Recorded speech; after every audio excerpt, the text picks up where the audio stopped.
napasama lang po ako sa kanya. Dahil talagang, kita nyo naman, oh. Itong tinatawag na Nordic walking na may kasama kang patpat. DIY. Ito, para daw gamit na gamit lahat, pati mga baraso mo.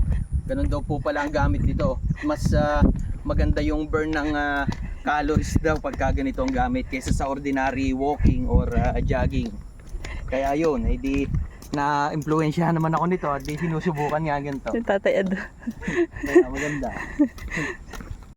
Hello mga guys! Oh, napakaganda ng area dito. Napaka-peaceful. Oh. Woo!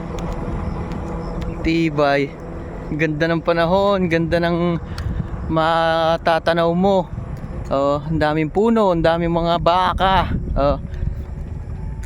Sarap din mag-alpas ng kambing dito. Kaso nga lang, kambing, ang layo nang nararating. Ayun, no, gine-grader na yung area na. Gagawin na rin pabahay yun. No.